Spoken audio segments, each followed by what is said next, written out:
जाहिर है कार्यक्रम में नजर डालेंगे देश, दुनिया और राज्य की प्रमुख खबरों पर। सबसे पहले अंतर्राष्ट्रीय खबरें। अमेरिका के पूर्व राष्ट्रपति डोनाल्ड ट्रंप की मुश्किलें लगातार बढ़ती जा रही हैं। हाल ही में अमेरिका के राज्य मेन में उन्हें चुनाव लड़ने के लिए अयोग्य घोषित करार दे दिया गया है। वहीं अब कैपिटल हिल में हुई हिंसा के मामले में भी उनके खिलाफ मुकदमा चलाने का रास्ता साफ हो गया है। बता दें कि अमेरिका की अदालत ने कैपिटल हिल हिंसा मामले में ट्रंप को इम्यूनिटी देने से इनकार कर दिया है।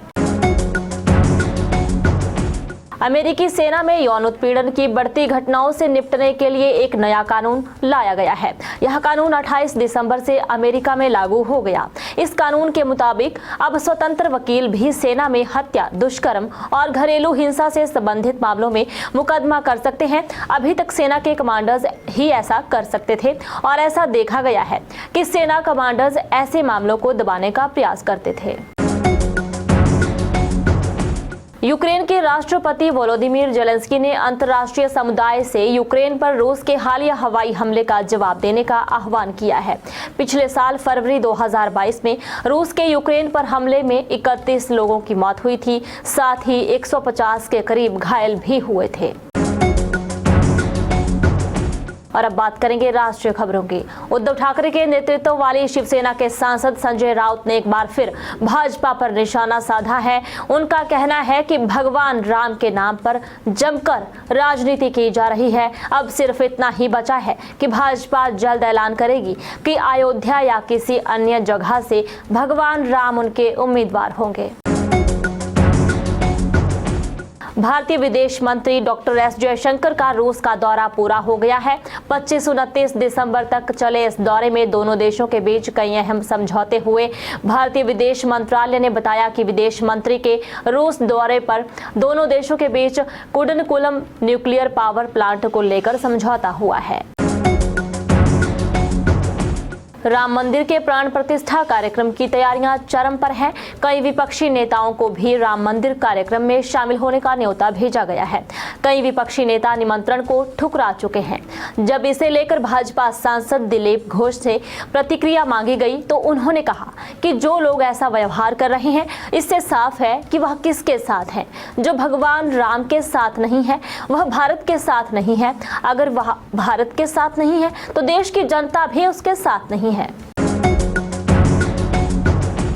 और अब बात करेंगे प्रदेश की अहम खबरों की।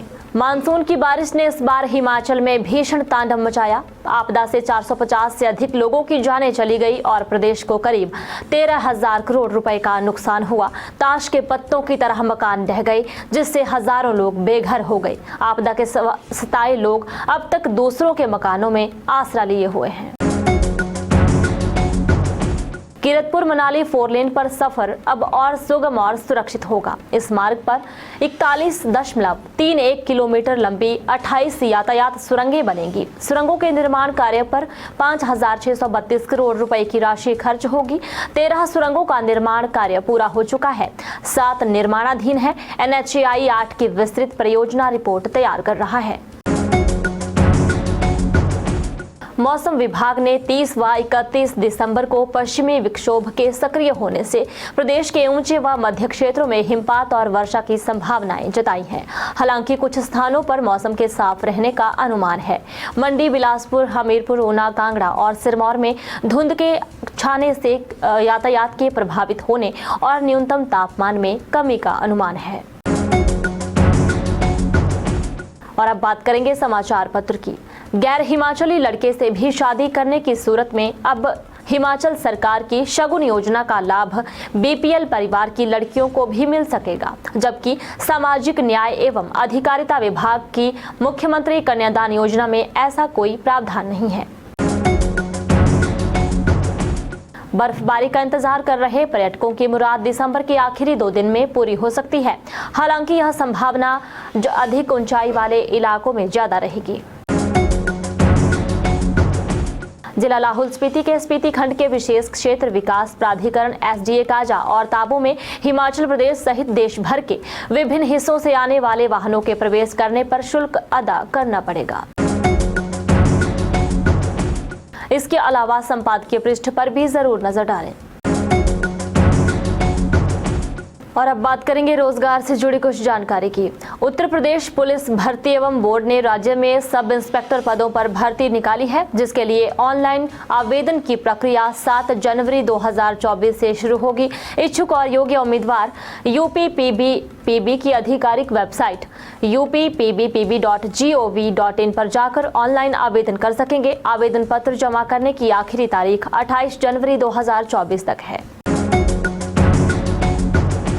जाहिर है कार्यक्रम में इतना ही। बने रहें दिव्य हिमाचल टीवी के साथ।